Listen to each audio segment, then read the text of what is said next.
Good afternoon, everyone. I'm very, very happy to introduce Elina Ribakova, our speaker today. She has come to Princeton from Washington, D.C., where she is a non-resident senior fellow at the Peterson Institute for International Economics.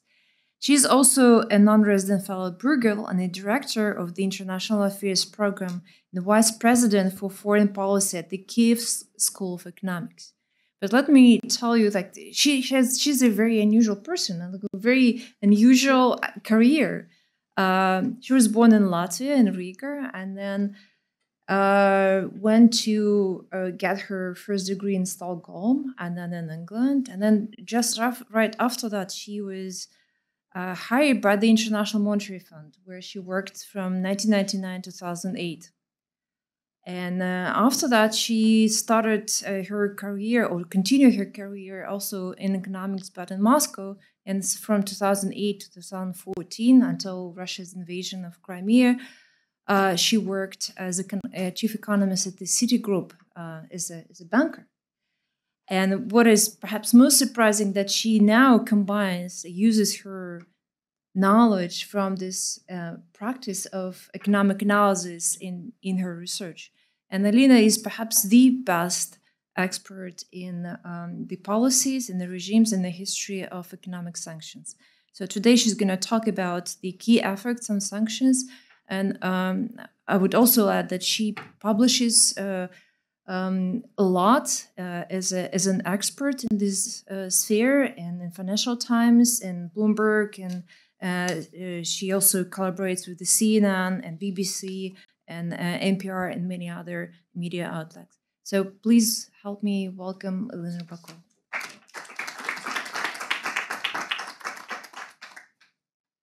Thank you so much. It's an honor to be here. It's incredible. I think that's probably the dream of most people in research, to be here to give a seminar. And I'm particularly grateful to be here because we have a cross-disciplinary group of people here, cross-disciplinary approach. And I think the most important to me is I'll first talk about the need for this cross-disciplinary approach. I will talk a little bit about Russia's case to motivate what's happened. I'll show you some charts. And then I will try to wrap up with the lessons learned. So how can we move forward? So I will start, I'll speak maybe for about 40 minutes. And then maybe we can have a discussion, because I'll probably learn as much from you as you might hear something useful from me. So on the first part, on the motivation, as we have realized, why is it we're all talking about sanctions, and why is it we realized that it's just so hard? You know, there were early days in 2022 when we thought that Russia, ruble will turn into rubble, and Russia will fall off the face of the earth, and somehow will end the war with sanctions, right? What happened? What I think has happened is that we moved into extremely ambitious targets. We moved into market interventions with sanctions into new markets where the US doesn't have control of the critical nodes. We started targeting countries which are highly complex, large, and integrated. And I think that's where we made this quantum leap. At the same time, we didn't really set objectives, right? Yeah, those who work here in economics, we remember about inflation targeting, the early days inflation targeting, when there was Greenspan would say something and we didn't really know what he said. And there was a discussion, is it constructive or destructive ambiguity? We decided at some point it's destructive ambiguity. Well, something similar is also happening with the objectives of sanctions. We had from into the 2022 and afterwards, we actually decided in one of the papers to write down what were the objectives. We sort of started, maybe give a few quotes from the authorities, the US authorities only, actually, in that paper. And then we went on the fourth or fifth page and we said, okay, this is an exercise in itself. We're going to just write out all the various supposedly objectives that authorities have put forward. And there are a lot of them. There are actually a couple of pages and they're all quotes. So that's another reason. So we have this story where we have moved from using sanctions to smaller actors, which are relatively costless to us, whether it's in North Korea, Iran, Venezuela, to a larger, complicated markets where we don't really have control of the critical nodes. We don't have clear objectives of what we're trying to achieve. And also, we're not thinking about the costs to us. And that's how we ended up in this situation. And so that's how we'll get questions. Has it worked or hasn't? I mean, and then the journalist called me is like, well, why sanctions aren't working? And I'm like, okay, let me give you a lecture. There is a long story here. So this is the motivation of the background for this conversation. So what can we do? I do think that in particular the US, but more at the global level, we need to have a doctrine. Let's say a doctrine or a cross-disciplinary approach, how to model, empirically analyze, and that put forward this various sort of sanctions or various forms of economic statecraft. So in the US tends to call it economic statecraft. Europeans tend to call it economic sovereignty. But basically, that's why it's fantastic that we're here, because we need to come from different sciences. You know, if you ask me as an economist why sanctions are not changing regimes, I can tell you what sanctions will have an impact on the economy. And even there are some limitations. But how am I supposed to know about the regime change? I have no idea, right? Political sciences and others have something about the regime change. So we need to talk together, and we need to somehow have this sort of a doctrine or approach which models it together and then chooses specific instruments for specific objectives. So maybe we would like to cause pain for Russian budget. Okay, I can tell you how to do that, right? From there, if you want to make a link to social spending, to social discontent and something else, well, then maybe political scientists, social scientists have to do that, and we need to talk together. Because beyond the degree, you know, I'm sort of educating myself even about military production, but as an economist, we generally can't tell you that, right? So I think we need to come together. And it is also problematic because the US otherwise and others, countries, sort of coalition countries against the war, they're losing credibility because they're shooting these various objectives. It's not clear they're meeting any one of them. And as a result of it, there are many actors around the world realizing, wait a second, US and others don't seem to be too serious about sanctions. We can evade them, we can avoid them, and we can actually move forward. It's not a big deal.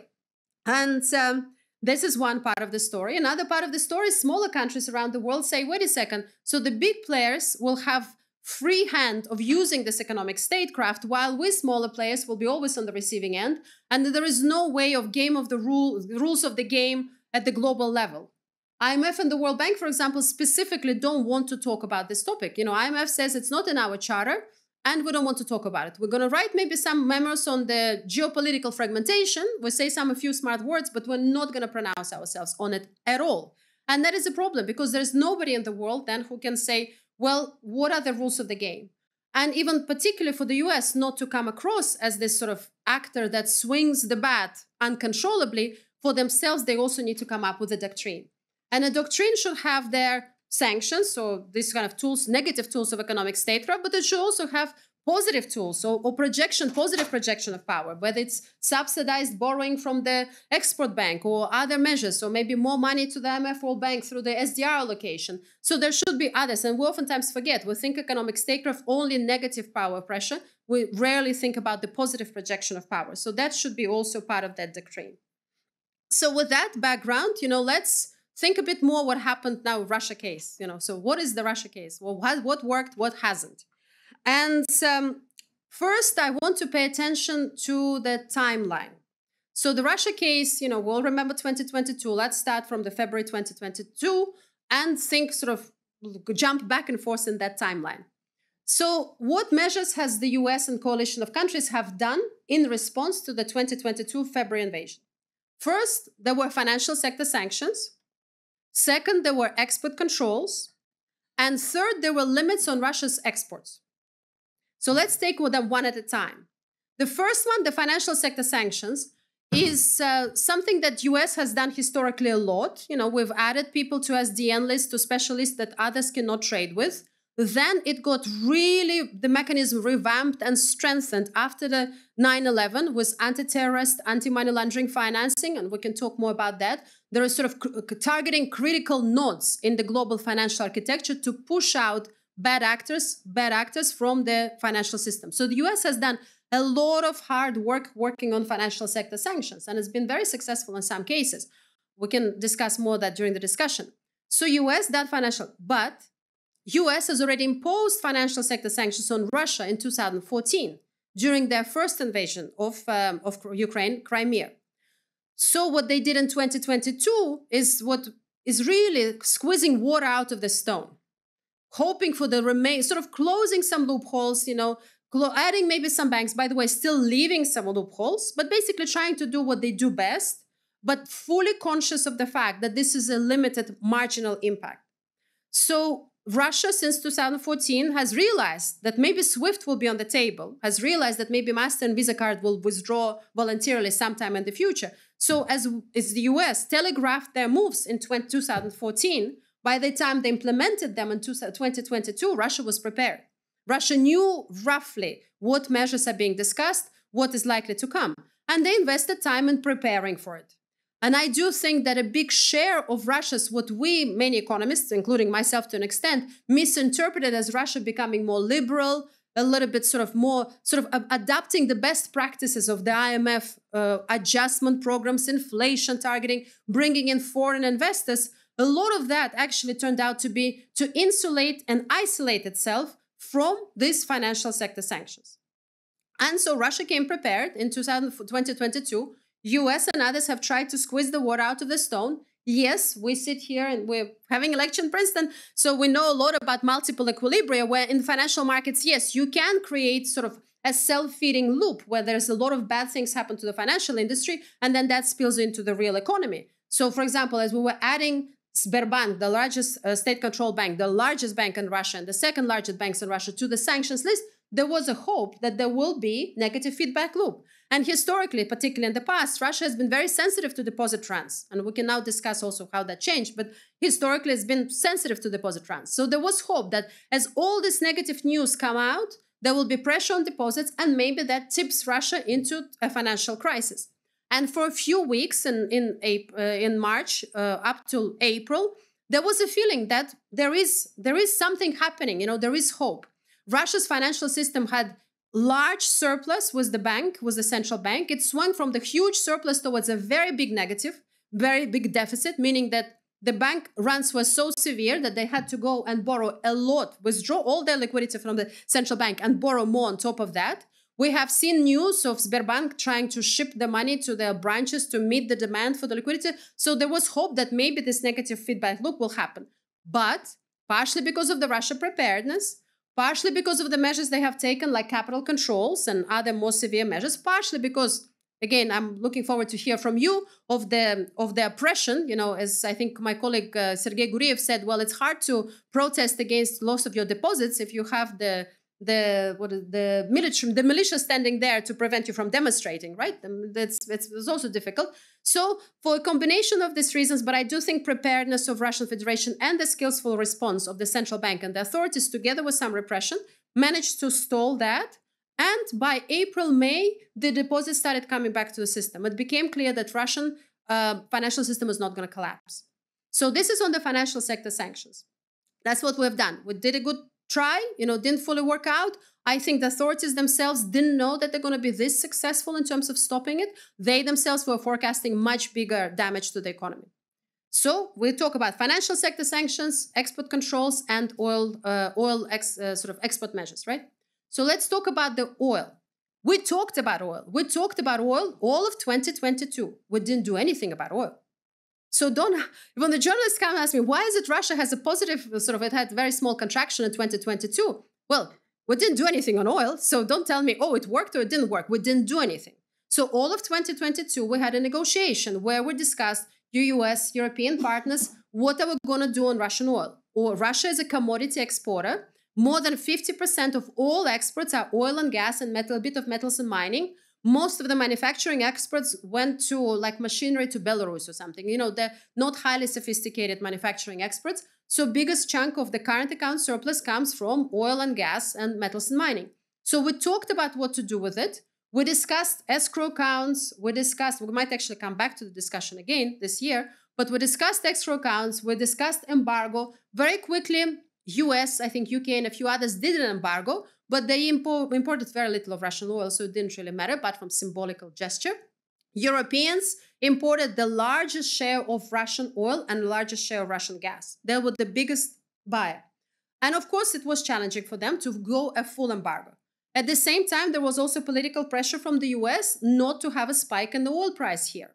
There was the discussion, are we prepared? We're now moving from the financial sector sanctions, where we have spent 20 years or more finessing how we intervene in that financial sector markets. We're moving to the market where the US has never really tried, or in recent history rather, to disconnect such a big player. US doesn't have big control of the market. They don't know how to use strategic reserve properly to be able to sort of put the counter pressure of the disappearance of Russian oil. So there was a big political concern that if Russian oil comes away from the market, Russia says, okay, fine, you try sanctions on me, I'm going to withdraw my barrels. That will have a massive spike. We already were in the environment of the not so transitory inflation. There were midterm elections in the US, so it was all very complicated. So long discussion, all of 2022 were discussed. We did decide at some point that we're going to put an embargo from from some countries, but at the same time, we're going to do, so Europeans do the embargo, but at the same time, we'll do what's called the oil price cap. So I'm going to send you water here more expensively than outside this door, or vice versa, So basically, if I want to do something like that as an economist, I need to stand here by the door and put a barricade. You have the market intervention to prevent people from going from one room to another in a highly liquid, globalized market is huge. But we decided, fine, we're going to do this oil embargo together with the price cap, where Russia is not allowed to sell above 60 on the global markets.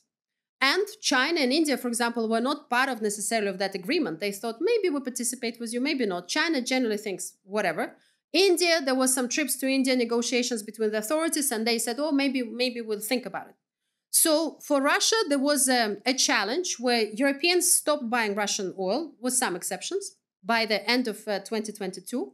But also there was a challenge that more than 70%, close to 80% of Russian seaborne oil, not the pipeline to China, but seaborne oil, is either shipped by G7 shippers or is insured by the G7 insurance companies.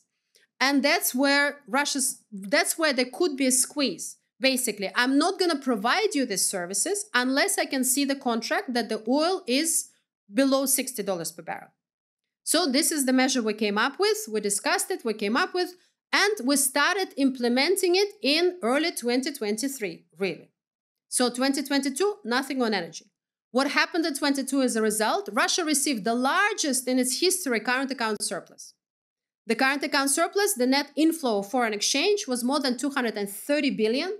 The previous high was 100 some during COVID, which is also not a typical economic year. So Russia mostly exports commodities. It got huge inflow of foreign exchange, and Russia taxes oil and gas commodities for the budget in a way that it's almost 40%, depending on the year, sometimes 30, sometimes 50% of the federal revenues comes from taxing oil and gas, mostly oil. So in 2022, we gave huge amounts of money to Russia. So we did a bit of financial sector sanctions. We gave them lots of money. Russia managed to fight off somewhat the financial sanctions. They took the money from oil and did a massive fiscal stimulus. So they did a stimulus in 2022. They did also a stimulus in 2023. So some of the charts I'm going to show you, when people also say, well, there's been a big reduction in oil revenues in 2023. Well, let's not forget there was a huge jump in oil revenues in 2022. So this is on oil. So we're talking financial sector sanctions. We're talking about oil.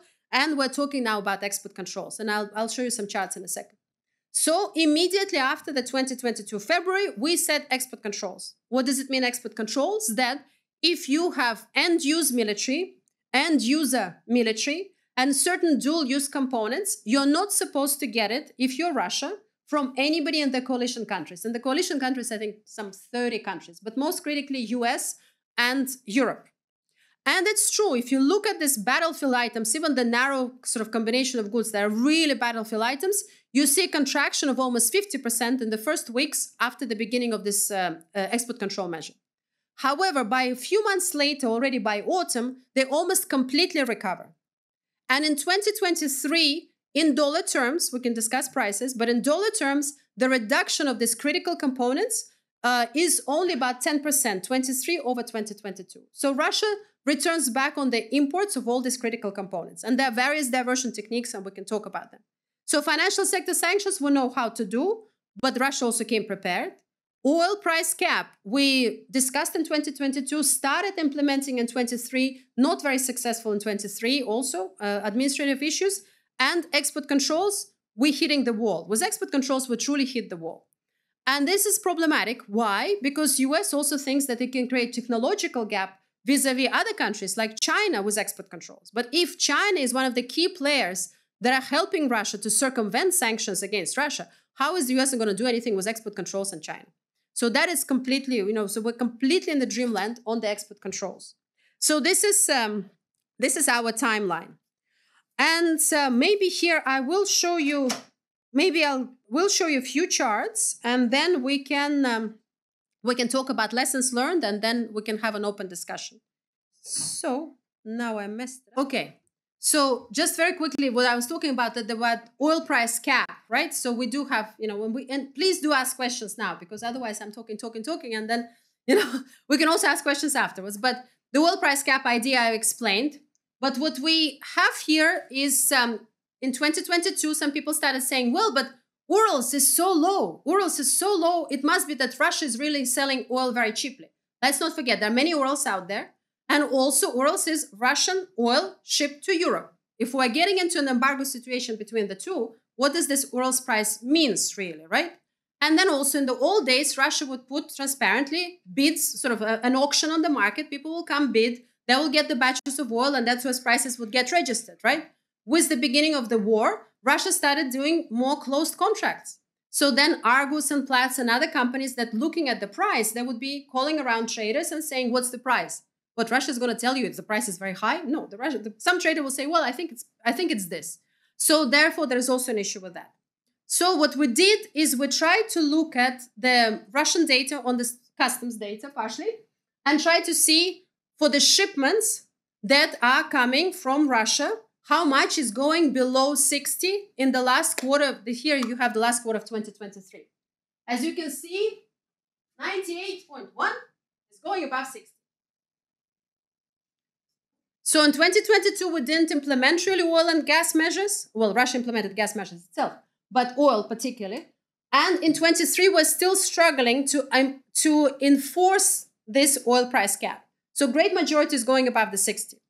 We do have some oil going cheaper, but that is oil that is being shipped from the Baltic and Black Sea going around Europe, and it's going to India more often than not. Then, of course, there is a question that its transportation costs are high, and then there is a big gap. So there, some contracts show up as much cheaper than 60. But the issue there, what we see, there are a lot of related parties. As we all know from accounting, right? If I'm a related party, I can draw anything in my paperwork to inflate my transportation and insurance costs, and then still show that I'm complying with the oil price cap. So this is the big issue. So one is enforcement of this so-called attestation process that the oil is indeed going below 60. The second big issue, and Russia again is not crazy, they used to use for oil, crude oil, and this is for products, they used to use mostly G7 shippers and insurance companies before the beginning of the measures. What they're doing now, especially for oil, they have largely moved to their own shadow fleet. And the shadow fleet, what we define here as shadow fleet, is the fleet that is neither belongs to one of the G7 countries or is not insured by one of the G7 P&I insurers. And you might have seen some news that, for example, the insurance maybe doesn't cover the oil spills, or the insurance comes from the companies that were set up yesterday, were not typical insurers. And to be an insurer for oil tanker, I mean, as you know, in Mexico, it can be billions of dollars to clean up the spill. So you really need to have experience and you need to have the financial backing. You cannot be a company that was set up yesterday. But we do see a lot of this sort of shadow fleet. Russia went to the market. It is not atypical for the market to have old tankers. I don't know, some experts said it might be 600 different tankers. So they came to the market and they said, okay, I'm going to buy old end-of-life tankers and I'm going to use them as long as I can, and I'm going to provide my own insurance. There are good news and the bad news. The bad news clearly that we're losing control of any oil price cap chance of enforcement. The good news, of course, Russia has spent a lot of money doing that. And now that it has mopped up all the old tankers largely in oil, it takes you a few years to build new tankers. So if there are now different legitimate or not so legitimate companies asking to build new tankers, it's going to take them a few years. So next year, it is harder for Russia to go and buy new tankers. Nonetheless, long story short, at least for oil, they managed to move beyond the reach of our wonderful oil price cap measure. What can be done? Well, that's why you see in the news Danish authorities, some other authorities talking about environmental risk.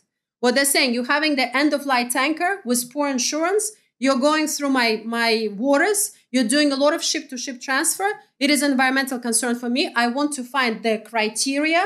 In Europe, you cannot say, I'm going to want you to work with this or that company. I want to find the criteria that I push you back to more legitimate market. Here, we don't want to talk about it, but there is a whole big question about complete transparency of the shipping industry. As an economist, we sort of know about over and under invoicing and all kinds of problems. But for example, if you were to change the trailer on your car, you probably will have to change ownership, title. You will have to go through inspection. If you want to buy a new tanker, you don't have to do anything of that sort. If you don't actually come to port, nobody will even have to inspect you. So, for example, there are even for legitimate or not legitimate reasons, Russian ships are coming out, the smaller, because to go before they come to sea, they have to have smaller ships. So that just off the coast of Spain, they do ship-to-ship transfers, maybe because they want to obfuscate the story of the oil price cap, maybe because they just need to go to a bigger tanker, so they float next to each other and they do it. They don't go to any port. Nothing is happening. There's small spills happening all the time. And if especially one of the older tankers has a problem, there will be a big spill. But again, so this is one area where Europeans are trying to squeeze Russia back to the sort of the transparent market.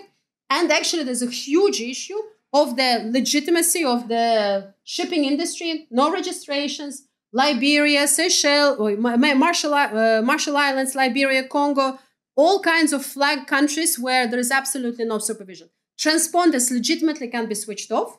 They don't have to be on all the time. And there's a whole other set of issues with the shipping industry. But nonetheless, this is what's happening with our oil price cap. Which is also interesting on the attestation part is that still a big chunk goes with the EU service providers. And they're still above the price cap. So that's one issue. We can...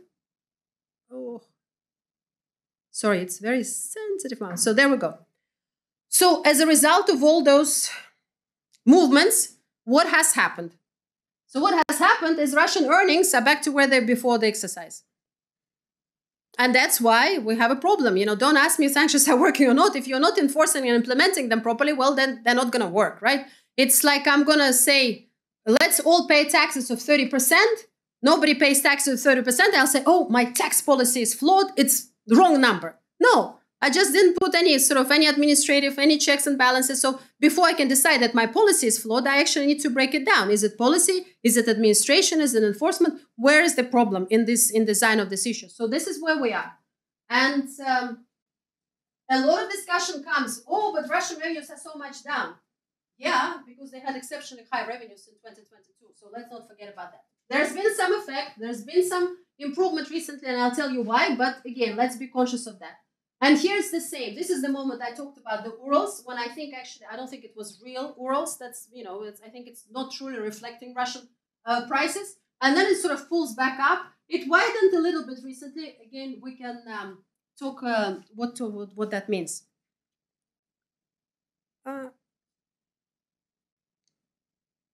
I'm going to move now to export controls. So what has happened with the export controls? We have announced a lot of different items that Russia cannot import. And at the same time, we also, don't forget, end user and end use, which is military, effectively should be under embargo. So there should be no way for them to get the hands on that. Nonetheless, so there's a long list of items. What coalition countries have done, the G7, US, Europe, they have narrowed the set of items to about 45, now it's 50 battlefield items, which is under the trade classification, HS code. So it's easier to track them in the data. So they said, okay, this is battlefield items. We absolutely don't want Russia to get those. So what we see, hold on a second.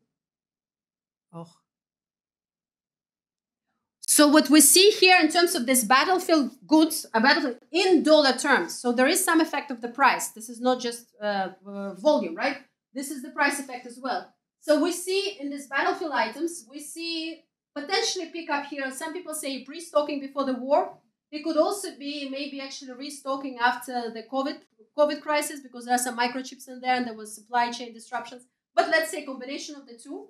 We see an initial drop when we think, oh my goodness, now we're finally going to squeeze these choke points. And then we see the rebound. And it sort of goes back to more or less business as usual. Yes, there is some reduction, but also let's allow here for some misclassification of the items. Maybe some items, instead of having a drop here, they just get classified to nearby categories and are not being really caught. So this is where we are. What also has happened, and I really find that website extremely useful, the Ukrainian authorities have recently published their anti-corruption agency. They disassemble Russian equipment that ends up on their territory. There are tanks, there are armored vehicles, there are missiles, there are shaheds, there is everything. So they disassemble that and they put it online. So they put the components as a photo online. And by the way, if anybody is using that website, please let us know. Not that I'll pass it on, or let the Ukrainian authorities know directly about how to make it easier. So for you as researchers, you can download it easy and everything. But if you look at those foreign components in Russian military equipment, it is mostly US and other coalition countries. So there again, there are good news and the bad news. The good news is that Russia, any military would like to have domestic production of the critical components for its military. But clearly Russia hasn't been too successful. It still relies largely on the Western components for its military. The bad news is that they're still getting them. Maybe also they're not really incentivized to move to other components because they're still successful at getting what they need.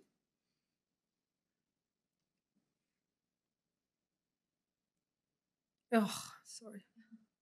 And the big issue here is that we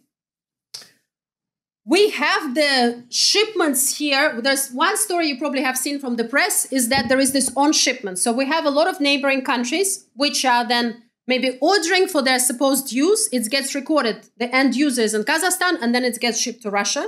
Or maybe the same thing in Turkey, the same thing in UAE, the same thing in Hong Kong, although in Hong Kong, there are no even warehouses. You shouldn't be shipping anything there. But I mean, it's very expensive to have a warehouse. But so there are all this. But there's also another big issue where the goods are produced in a third country. So, and that's, I think, especially important for the US policy of export controls, because there are big tech companies are producing in China, Malaysia, Philippines. Then from there, that gets shipped to Russia. So, for example, Intel in the US appears not to have strong control about the goods produced in China, where they end up.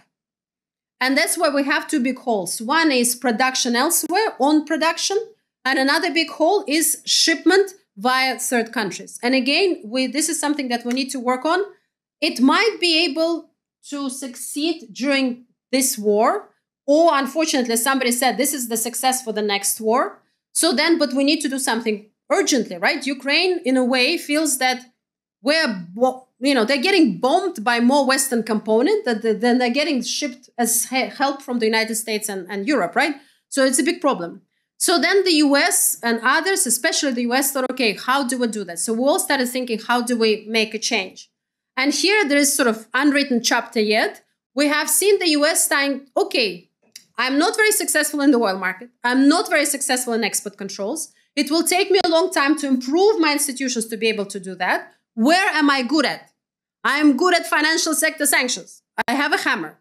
So what we have seen over the last year is trying to follow the money. So the US is trying to look a little bit more, how can we follow the money? And how can I make banks, especially foreign banks, responsible with secondary sanctions for exports evasion or oil price cap evasion? And you have seen the executive order that came from the president in December. And since then, we have seen some changes. There's been some impact, but we need to do it properly as analysis before I present to you. So there's been some change where maybe the oil price cap, it's harder for Russia to do certain transport routes, similarly to the export controls. But again, we need better information link between the companies and the banks. And also we need to build out these institutions of either export control or the oil price cap before we can have any impact. So with that, lessons learned, and then we can have a discussion. So the lessons learned to me personally of all this exercise, that we need to set realistic, measurable targets, which also show the costs and benefits. Where the got too lax thinking that we can isolate a country and that's it, and it's costless to us, we don't even need to think about it. No, as we reach out for targets like Russia or even China, we need to be realistic. We can't isolate Russia or China fully. Or if we attempt to do that, it's very costly. So as a good policymaker, I need to cost it and then be realistic about the political costs and benefits of this exercise. We do need to work together on the research field within economics, but also across the fields. If the objective is some political change, how can you bring me as an economist there and vice versa? Because otherwise we are not really communicating. Of course, if you don't have a target, you cannot miss it. But we can't be sitting in this environment for too long.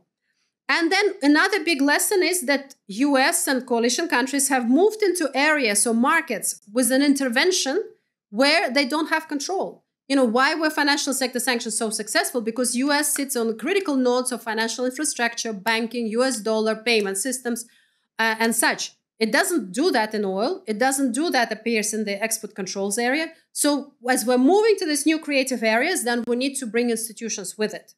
And we're not quite there yet. And finally, I'm thinking whether the lessons learned from the financial industry can be transferred to the US tech companies, where they themselves do compliance properly, where they are held accountable, and Department of Justice and others put forward a few cases, which motivates the minds, while we, in the meantime, strengthen the institutions, and then the companies will start paying attention. Because we have published these reports it was all over the press. Other think tanks and research or advocacy groups are publishing similar reports.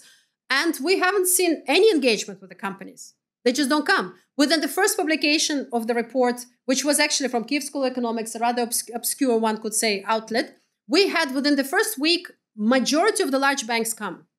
Very quickly, phone call. Can you have a meeting? Can we have a meeting? Not a single company came voluntarily to us.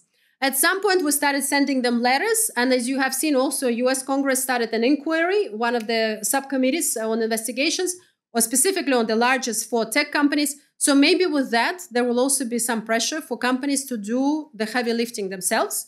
Because as we know, with internal and external control, if there's no internal control in the company, external control will be absolutely useless. Right? If the banking supervision, if you don't have internal controls and risk management systems, the supervisor is not going to solve the problem for you. And here with the export controls, if the corporates themselves are not motivated to do the heavy lifting, a couple of hundred employees in the Department of Commerce is not going to do the job for the whole world. So I'll stop here and we can have a questions, hopefully, or discussion, rather. Yeah, thank you so much for this fascinating talk. My name is Evgeny Roshin. I'm with UCHV. I surely agree with you that there must be something that has to be done with the companies. But I was also wondering, as I listened to you, whether there is something that could be done to countries adjacent to Russia. Like, what I mean is that even certain European countries have increased their trade with places like Kyrgyzstan 20 times. And apparently the reason is that these countries just re-export things to Russia. Is there anything that US or the EU could do to prevent that re-export from happening? And then the other part of the question is, have you thought of any instruments that could reach richer Russians? Because what I keep seeing in Europe and elsewhere is that Russian opposition members are struggling to survive, while members of oligarch families now, indulging themselves in Italian and Swiss ski resorts as if nothing ever happened. So I wonder if there is a way or some idea of how to make these sanctions a little smarter to actually exert pressure on the elite that controls most of the country. One at a time. Okay, so I think on the countries, it's important to have one-on-one conversations with the third countries. I think Turkey, it's putting the relationship between European Union and a certain country, the whole relationship on the table. And that's why I think this battlefield good items discussion, we give you a narrower list. We don't ask you to do 300 goods, but we give you a narrow list. But then we are threatening you with trade issues or with the financing from the banks and things like that. So, or Kazakhstan, there is a certain political change. How can we work with you to facilitate maybe something while you block these goods? Or maybe in case of Kazakhstan, you prohibit all of these goods to Kazakhstan itself. So then the Kazakh authorities are saying, look, to Russia, for example, that it's out of hands. America's, stopped it up the chain, right? It's not up to us now to decide to ship it on to you. So I think it's with third countries, it's negotiation on a case-by-case basis. On the companies in Europe, I think it's fines. There's nothing else. I think it's coming after building good cases, hopefully fast enough, and having a proper multi-billion-dollar fine. Because we have one of the reports, the January report we've finished, which was focused more on the US, but mostly because there is much more foundations in the US on it. In Europe, it's even worse. So because we're going to do the next report more on Europe. But most of the fines are like a few $100,000, or some millions, So proportionate to the business that was sort of realized, it's nothing. It's something that you put in your provisions and you still do successful business. So I think you need to have proper fines. I want to show you something here, which again, it's a Russian trade data, so maybe it's wrong. But talking about European companies. Hold on a second. Oh, I'm challenged today. There we go. So I just want to show you. Okay, fine. Can you? Maybe it's very bright, but no, you can see. So these are the French companies, right?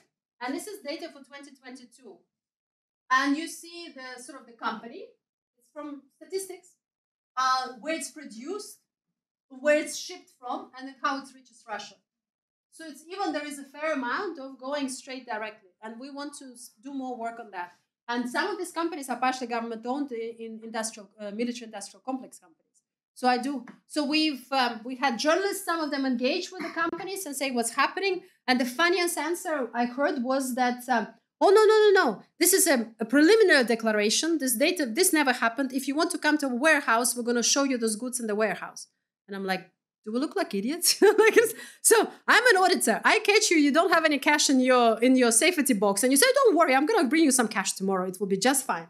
So basically, I think you need to have more investigations and you have to have fines. Some of it is potentially government, where they would like to have US companies innovate and have competition with China. So they are too afraid of squeezing them on something else.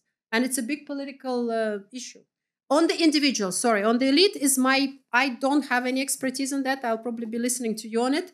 The only thing is I do call on everybody to keep on doing work you, as you know very well, there are few government employees who focus on sanctions, right? And some of them don't even have a permanent funding. Some of the supplemental budget discussions in the US, if that were not to go through, then they're going to lose some of the funding for sanctions, for normal sanctions work. So it's actually pretty crazy. So, and these people, some of them have been working very hard from the very beginning. They don't even oftentimes understand the elites. They don't even know who is who.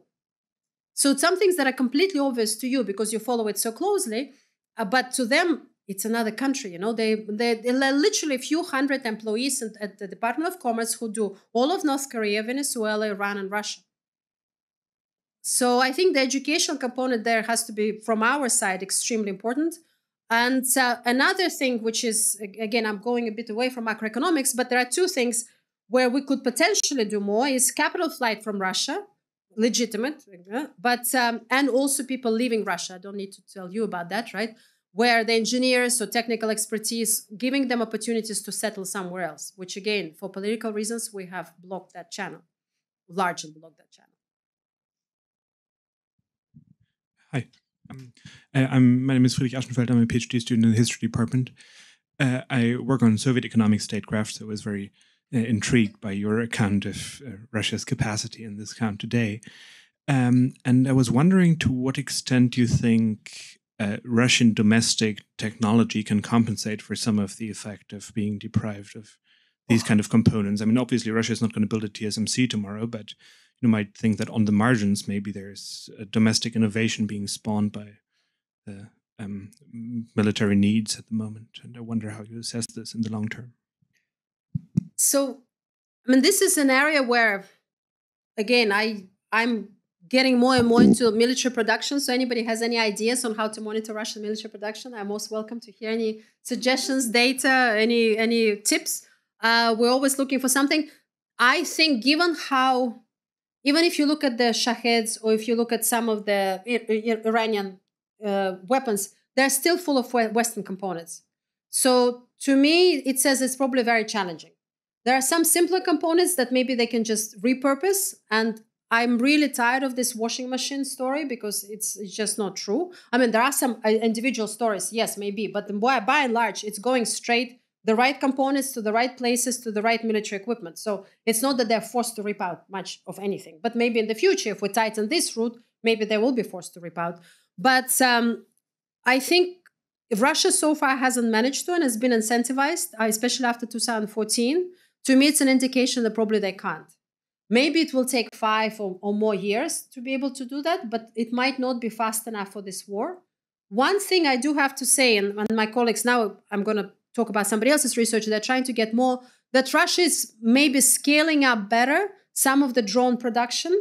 And you see more people doing sort of volunteer contributions, importing still components, but maybe assembling domestically or scaling it up. So that's where we are. And then one big trend we do see that traditional partners of Russia, where they used to sell equipment, now Russia is trying to get back equipment. So it's Algeria, maybe it's India, maybe North Korea, because it's comparable equipment. So we see also that flow coming in. Yeah, thank you for all the good work you and your colleagues are doing. Just a couple of remarks. You know, you've tried to emphasize, I think, that sanctions have largely been ineffective. And of course, this is the oldest theme in the economic sanctions literature going back to like Thucydides, right? There's 1,000 years of IR scholarship saying that sanctions are ineffective. And that leads to, you know, the puzzle that scholars have addressed for many hundred years. Why do we keep using sanctions when, in fact, they seem to be ineffective? And I think David Baldwin back in 1985 gave us a pretty good answer, and that is they're largely for domestic political purposes. You know, the US government has very few tools in its quiver to respond to Russian provocations. There aren't many things it can do, but it wants to signal to its own public that, you know, it wants to do more than just complain, you know, or engage in diplomacy, but act short of war. And so what do? Well, okay, you have these sanctions. Of course, you don't want to have sanctions that are too costly because then your own public won't support them. So, you know, this is somewhat performative, I would say. The other side, though, is, you know, I've been studying with some colleagues the Russian military response to announcements of sanctions. And what have they been doing? They've been killing Ukrainian civilians. When we announce aid to Russia, aid to Ukraine, or we announce sanctions on Russians, the Russians target Ukraine. And in particular, they target civilians. And the United States government is aware of this. And therefore, it also wants to moderate its response. Because ultimately, of course, what you want to do is bring these sides to some negotiated kind of settlement. That's the idea at the end. And so I think, you know, again, on the one hand, sanctions are largely for domestic political purposes. You don't want to have sanctions that are so strong that they provoke a kind of response that then, you know, makes any kind of negotiation impossible. So that would just be some observations to, in addition to what you've told. No, this is extremely useful, especially your study of the military response, because again, this is where we can work together. On the ineffectiveness, I think it's the question is what are the objective? If the objective is to get Putin out of office, probably not. If the objective is to reduce Russia's revenue and to make it more difficult for them to get military components, I think you can have some effect. Because at the other extreme, do we say then we open the floodgates and we sell weapons to Russia and Ukraine equally? Then it's also not a viable solution. So I think one has to be very realistic and targeted in terms of sanctions, what you're trying to achieve from them. Thank you. Just to follow up on that question, I wonder if you could provide for those of us who don't have a lot of background in this, an example perhaps of a case in which you think sanctions were effectively implemented. And, you know, if you were to design another slate of sanctions from the US and the EU, what should the model be? Thank you. So I do think that in terms of the cost for the economy, in 2014, the sanctions were rather effective. Backing out of Crimea and all the political things, you know, don't have no idea, right? Don't ask me about that. But in terms of the cost, Russia in 2014 repaid $250 billion in external debt. So they had the gross debt was about 700 billion. In a year and a half, they were forced to pay out 250. These are very large amounts that did put pressure on the economy. It is hard to disentangle because we also had an oil price drop and a pickup in the same year, which is challenging. But it did have an immediate painful effect. It was relatively cheap it was almost costless to the US because Russia was such a small part of indices and global markets that it was very survivable. So in that period, it had an effect. Over medium term, Russians said, okay, fine, this is where you're going to hit me. I'm going to start preparing. So I'm going to prepare better for the next round. So that also had the telegraphing effect. Also didn't have any effect of backing sort of Putin out of Crimea and things like that. One could also say that with all the flaws around the escrow account of Iran, that by the time the country was such in dire straits economically, the fact that the negotiating table was sitting on the money in the escrow account and saying, we can open it up for you, that maybe on the margin had a benefit of bringing them closer to the nuclear negotiations. So this may be some examples.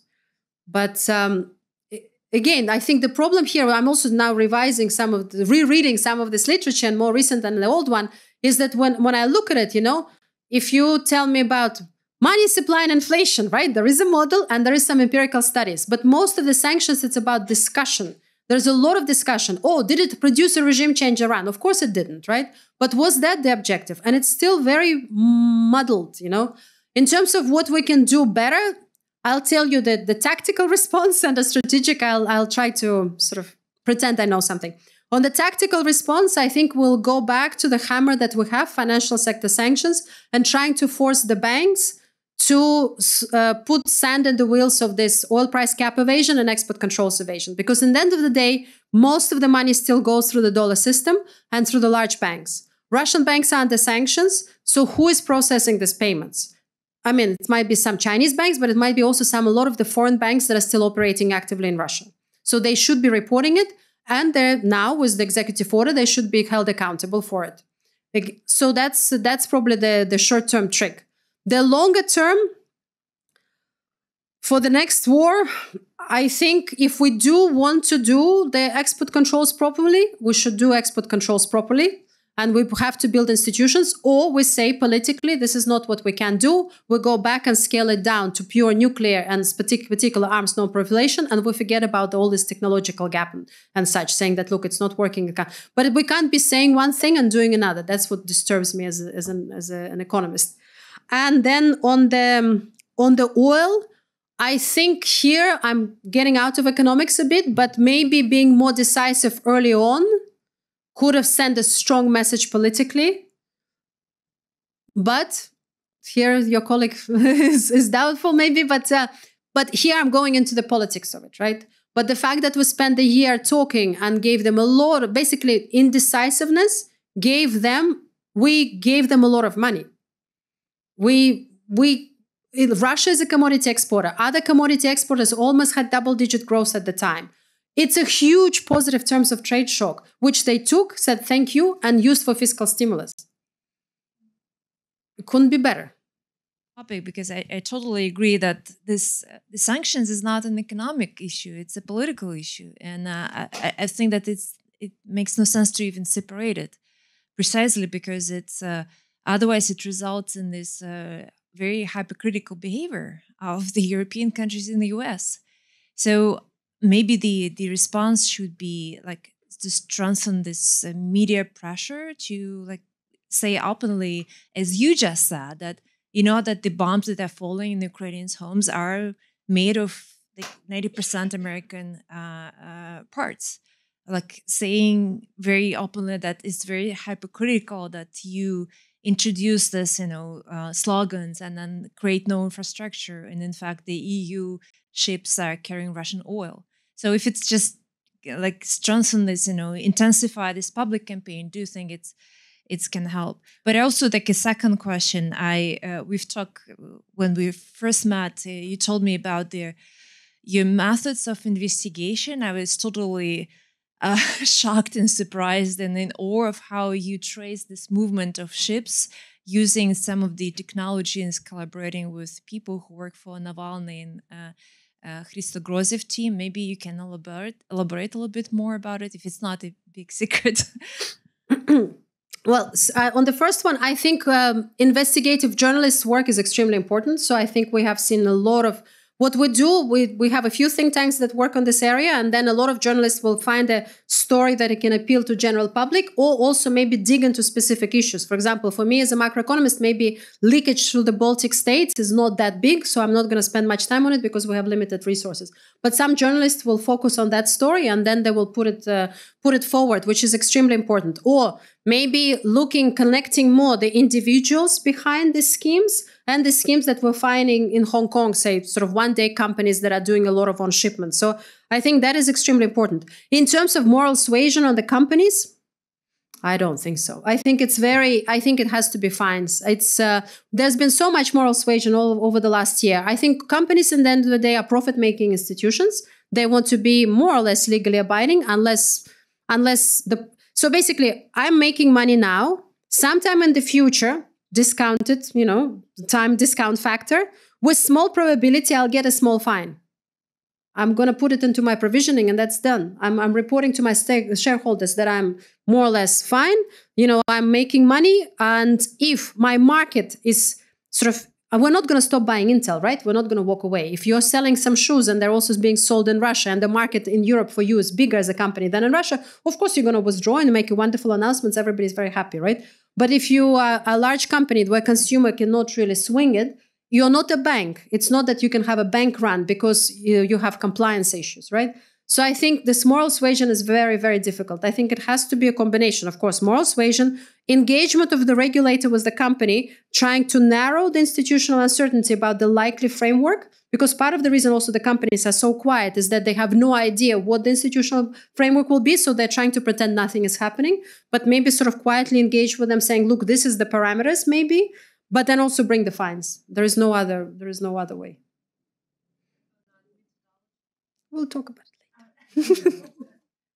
No, I don't think it's just very interesting. Is it better now? Okay. Yeah. Thank you so much. I was thinking about the way to evaluate the efficiency of the sanctions. You definitely cannot evaluate them against the strange aim of kicking Putin out of office.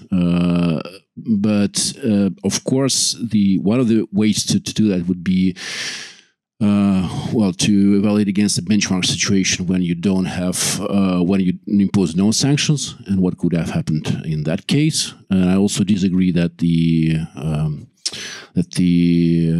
end of all that would be to put these sides to a negotiation table. Probably it should be kicking Russian army out of, or creating the conditions for kicking Russian army out of sovereign Ukrainian state.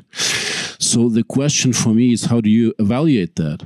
And one additional question on that is about the possible backlash, because one way to do that would be to compare the benefit of those sanctions, or the toll it is taken on the Russian economy, against the cost for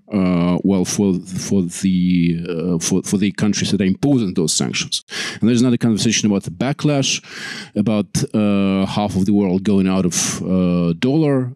So are there any ways to evaluate that backlash? Because that would be one of the ways to assess the efficiency of the sanctions. So I'll start with the easy on the dollar side. And, we have seen one big example with switching from pound to the dollar. We haven't seen many examples in recent, especially in recent history. Ashok is already raising his hand, so correct me.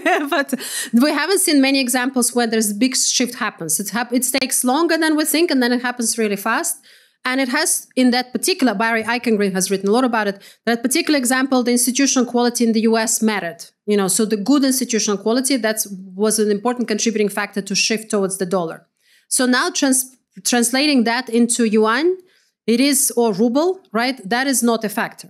What can happen is, and we already see in some of it, that the unit of account sort of is in some cases in Russian trade is switching to either yuan or rupiah. So we see the pickup. So that's one way of evaluating how much trade is beginning to switch to non-dollar currencies in terms.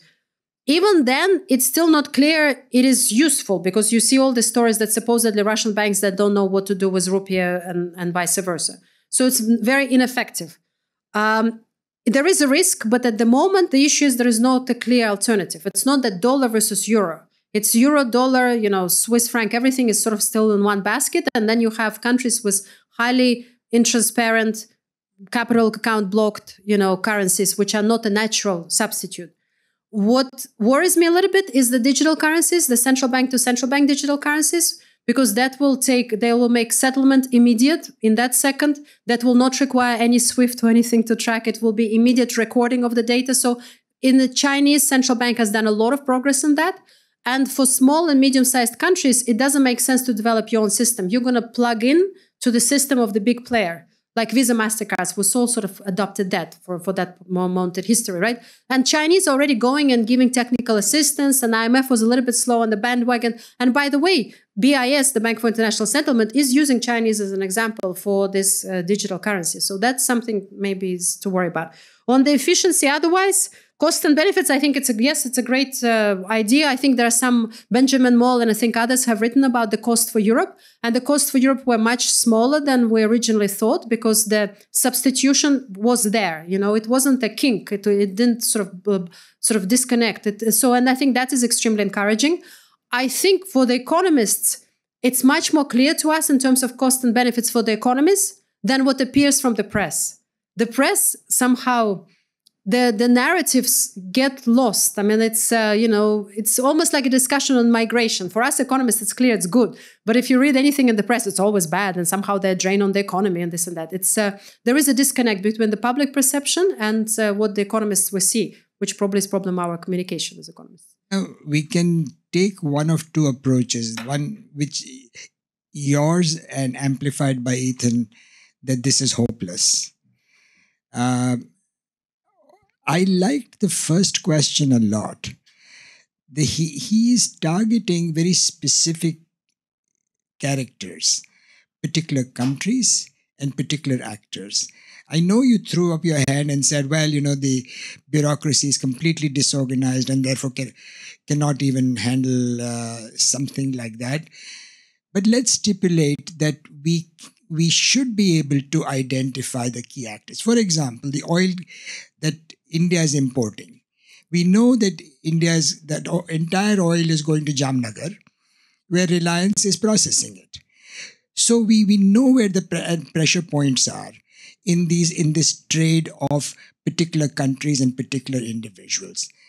Why can't we do better on that? I thought he made a very good point. Sorry, I probably come across as more negative than what I am because I spend day and night doing this better.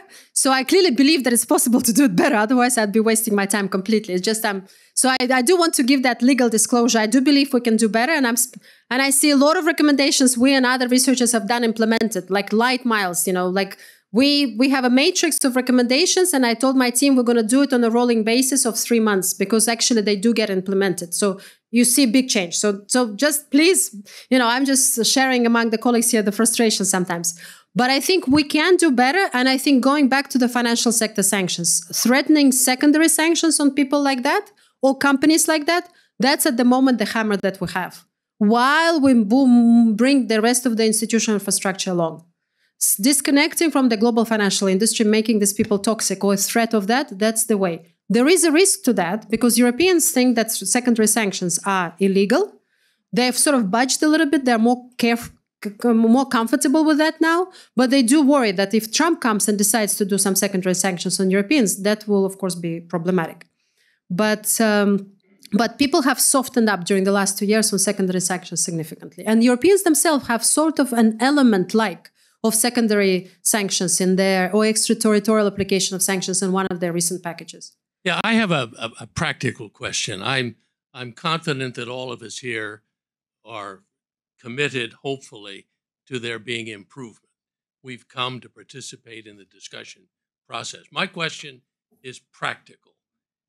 From your experience, what is the process within the United States government that gives rise to the sanctions regimes, the changes, the amendments, the debate, the discussion that we're a part of? What's your experience with the organizational process?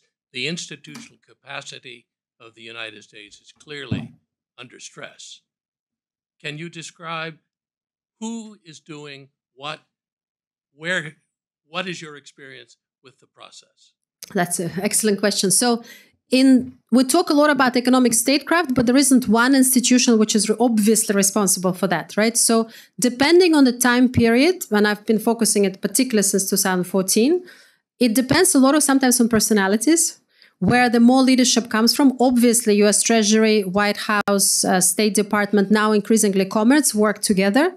But depending on the personalities involved, some have more leadership than others. I'm, by the virtue of my work as an economist, I'm less familiar with the enforcement branch, because then at some point you have Homeland Security, you have BI, you have everybody else involved there as well, and Department of Justice, especially on the some of the prosecution. But so this is the group. There isn't an institutional setup where in the White House somebody is responsible. There is an institutional setup where somebody is responsible for national economic statecraft strategy, like we are about national security. There isn't that. There isn't a report of the president on the use of the economic statecraft and the benefits. We don't have that setup. Traditionally, Treasury has always played the leading role because we used financial sector sanctions. But now, and we even now have a chief economist for sanctions in the Treasury. We also have a chief economist in the State Department who's sort of tend to be stronger academics now, and they're involved in this. But now also Department of Commerce. For the first time, the assistant secretary from Department of Commerce was at the Munich conference. So it's that important. So they also getting pulled in. That's an issue for the US. In Europe, it's even more challenging because you have this kind of member states and they have there some coordination, but then different countries will send different people. So it might be Ministry of Foreign Affairs or Economics or Finance or Presidential or at PM's offices. And they all talk different languages. So it's settling a bit, but it's still very problematic. So even in the US, it's difficult. But in Europe, some institutions will not share data. Ministry of Economy with Ministry of Finance with Customs because it's legally protected. Like in the old days between the supervisors and the financial stability assessment staff in the bank of the central banks, the supervisor will say, this is confidential data. We cannot give you that data for stress testing. So we see the same thing sometimes in Europe. This is confidential customs data. We cannot give it to you for sanctions analysis unless you can tell me that you have strong suspicion. You have reasons to believe that this company is evading. Even in the US, there's sometimes these issues. So no, we don't really have a coherent infrastructure. Yeah, I was interested in the graph that you put up there about the Russian imports of foreign components of weapons. And in particular, it seemed to show an astronomical increase on the eve of the war. And I thought that was extremely interesting, which meant, I assume that meant that Russia anticipated sanctions. It anticipated that it was going to experience sanctions on critical components, specifically of weapons, so that it engaged in massive import of them on the eve of the attack. And does that accord with what you understand? We haven't dug into it deeper. We have seen other researchers make that claim, and you see it here, right? But my only concern with that is it's probably true, and Russia probably was expecting some measures because export controls are not new, right? So they are just like ourselves, very rational individuals. They listen to the same think tank debates, to these lectures, and they think just like we do, right? So they thought about what might be coming. But my only concern that, yes, I think that some of it is true. My only concern is that you have, it's not exactly like for like, but you see a lot of microchips in the critical components. So post-COVID, after this, remember the supply chain disruptions, that maybe there was some of that restocking as well. And the prices. But yes, one could dig into it and then look at the company specifics. So I think by itself, it's an interesting research question. It's just because we are so focused on how to make sanctions better, I'm not going to go back and look at that, right? What we have seen, EBRD, and we tried a little bit as well, looking at the costs. And there are some interesting stories. Of course, customs data oftentimes is in kilos of microchips. So it's you can get funny results, but you see a pickup in costs. So you see 20%, I think EBRD said 20%, some other. So there is also, it's not that story is not so poor, that maybe also Russia is forced to pay so much more because each part of the chain. Yeah, can I follow up on that just a little bit? Is there any evidence of Russian preparation for potential impact of sanctions prior to the invasion, other than that? Look, on the macro side, I suspect there were scenarios, but I don't see okay, I'm very curious who's going to write that historical book, because there is a wonderful book to be written there. Because Russian central bank trades in a very predictable manner, right? It's a very orthodox central bank. It's a very orthodox reserve manager, uber orthodox. And as you can imagine, there are only a couple of global reserve funds, like sovereign funds out there. There are Norway, there are some of the Middle East, of course, there is Temasek, and the Russians, right? By size, they're very significant. They were, and they still, they're different now, but they were very significant. So for the major banks, this is your creme de la creme client. Remember the scandal, one of the banks in Malaysia, I think, Wells Fund. So you as a salesperson, as a trader, as a big boss, you dance around these clients. You only have 5 clients. Imagine, you cannot lose one of the 5 clients. Norway, Temasek, Russia, Saudis. That's it. So Chinese, of course, but Chinese are in the league of their own. But so then you process their transactions. As a bank, the Russians worked with a very transparent banks. I worked in some of those banks, and then Russians wouldn't work with places like Deutsche Bank, for example, because it's below their credit rating that qualifies for the management of their reserve fund. That's very simple. So then I'd be very curious to see what the historic analysis, if there was any anomality in that movement. So you can't have it both ways. Either there was an anomality in that movement, and then we should have picked it up, or Russians didn't really move reserves before. Because you can't have it both ways. The transaction size is so big, and the focus on this client is so big. You should have known that second if they start doing anything unorthodox. And for Russians, buying anything but an orthodox instrument would be a huge red flag. They never do that. So that's my long answer. Thank you very much for the great presentation. I wanted to ask about the frozen assets of the Russian central bank, which are mostly banked in Belgium.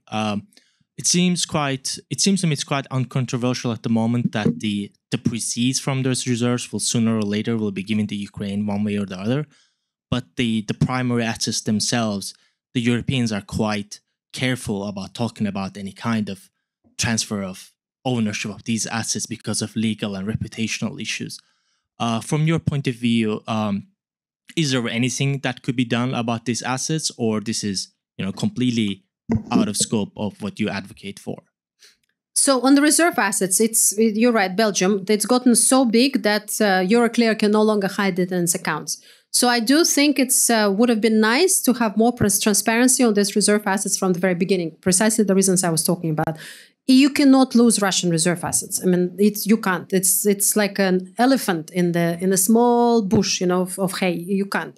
So I'm a bit disappointed that we didn't have that transparency early on. And by the way, Clearstream also probably has some monies, and it's because smaller, you can't really see it so clearly. But anyway, we are where we are. We passed some regulation in Europe, whatever's happening in the US, and we have now more transparency about it. On the issue here on the use of the proceeds. So what's happening with Euroclear is basically it's a deposit. It's a depository, right? It's not depository. I forgot. It's custodian. There we go. So basically, it cannot really own anything. It's holding some instruments on your behalf, on the behalf of central bank. The instruments mature, and normally any institution would pick it up immediately. If it's left over in the accounts, there isn't an agreement, because normally there isn't a situation like that you will be earning money on that, some interest, and making profits on it. So the simplest way of doing it is somehow taking away these profits, because they technically even do not belong to Russia. Unless there was some special side agreement, which doesn't seem there were, on these proceeds of the investment of reserves, because you shouldn't be having those reserves to begin with. So that's the easiest one. Then there is a huge legal debate. And here, if there are lawyers, I'd love to hear about that, because about the proportionality, about the countermeasures, particularly in Europe. In the US, they seem to have resolved that they feel comfortable that legally it is possible. In Europe, there are lawyers in France, Germany, and Belgium, I think, who think that it's still not clear-cut. And there are a few big papers that recently came out, including from one of my colleagues, trying to discuss that. What is the legal aspect? So to me, this is more a legal dispute than a financial stability dispute. The financial stability is because if they do it together, US, Europe, and others, I think that removes the risk for one country doing that, because again, the question is of the alternative. And the issue is that when they froze the reserves, if then taking over those reserves legally is correct, is possible, is within the sort of the legal bounds, I think that shouldn't undermine credibility as much. But so that's all I can say. I think it's a very important legal debate that now has most shifted to the Europeans, because that's where apparently it's not clear cut. And of course, we have nice comments here on the whole symbolism of Russia paying reparations at some point, abstracting from the reserve assets that we discussed before. Thank you for the presentation. I'm Arseny Kumenkov, Politics and UCHV. I think that I don't have a question really, but rather a follow-up to what Mark was talking about and to the question raised by Mark. So I was also kind of struck by the data you presented on the trade between Russia and Western countries before the invasion, and by this real race of the supply of the military components. And Mark mentioned one part of the story, one side of this story, Russia, that was probably anticipating the sanctions, but also we know that the invasion wasn't a surprise, at least for the United States. And I mean, we can, of course, raise a question whether Russia was preparing for sanctions, and was it trying to make some to buy all these components in advance. But also, I believe we should question.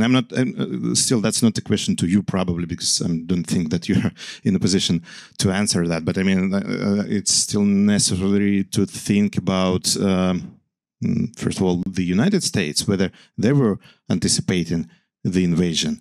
And we know that there were some data that American political and military leadership had on the Russian preparations. So I mean, that's a very important part of this the story. That's not only a Russian plan, but also a part of the global economy, probably, that affected this situation. Yes. No, I think it is important. It's just, I can add little here apart from, yes, well, I think it's interesting to go back and dig into the data, how much is the sort of the post-COVID recovery. We try to also, we have, in the previous studies, we have the data that goes to 19, trying to have a normal year, normal seasonality, and then basically as an analytical exercise, clean it out and try to maybe compare to other countries in the post-COVID reconstruction. I had before the slide that the computer components are a big chunk of the battlefield goods.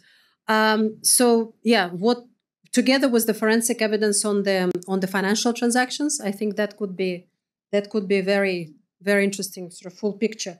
I just wanted to show you here the question on the prices. So we looked specifically at two companies for their part of the critical components. And you see we try to look at volume versus the amount in dollar terms. And you do see a pickup in, sorry for the corporate colors, which maybe you don't see so clearly, but it is what it is. So this is the dollars and this is the volumes. And there is some apparent pickup in prices, right? But again, careful, because we're looking at the specific chips, and sometimes we try to take out those that are in kilos. But it's more work to be done, which also brings us to the questions on institutions. Why are we using Russian data? Where is the data from us? How can I cross-check this data? I can cross-check this data on aggregate level with the aggregate trade statistics, maybe a little bit from UNCTAD to chip statistics, but then beyond that, not really, right? So that's another story. A short addition on what Mark asked. There was, of course, this question of why Russia was prepared to everything except the freezing the assets. And the simple answer is that, I mean, I just happen to know this from someone, that they were listening the conversations, and this particular decision was taken very abruptly by just a bunch of world leaders who were just inventing, piling up the measures, what else could be done. So it was not discussed in advance and couldn't be anticipated. It was a last-minute decision, and they were not prepared to that. And maybe I'll just add, they really didn't believe that it would happen. That's the Yeah, so they even didn't have the intelligence on that. They did have intelligence on everything else, but didn't have intelligence on that, and they couldn't have. I mean, in sort of the way they knew that this could be on the table, but they really didn't see it within a conceivable set of possibilities. I think that's true. Actually anticipating. So, yeah, I found it very odd. So yeah, as you can see, one can dig into it, right? So you have this biomunition. You actually see exactly how much the semiconductors account for the pickup. So yeah, one can do interesting analysis. Yes, this is January one. We had one in June, one in January, 2 papers. Kiev School of Economics, yes. We also put it with the Yermak McFaul sanctions group as well, so it's also there. Just another follow-up on this, and maybe you don't have it, but it would be interesting to look back, right, to pre-COVID to see, like, is this just returning to normal, or is it anomalous up to 6? I don't know what the axis is, but is that what it looks like? It is a pickup. So we have a different paper where we looked back. It is a pickup. So, but again, but one needs to do more analysis. What does it mean going back to pre-COVID levels? Because there is a dip, and then there is the data is there. One can do nice analysis. I just haven't had the time. Conclude on this point, and thank you so much, Elina. That's been really so rich and information and also conclusions. Thanks so much. Thank you.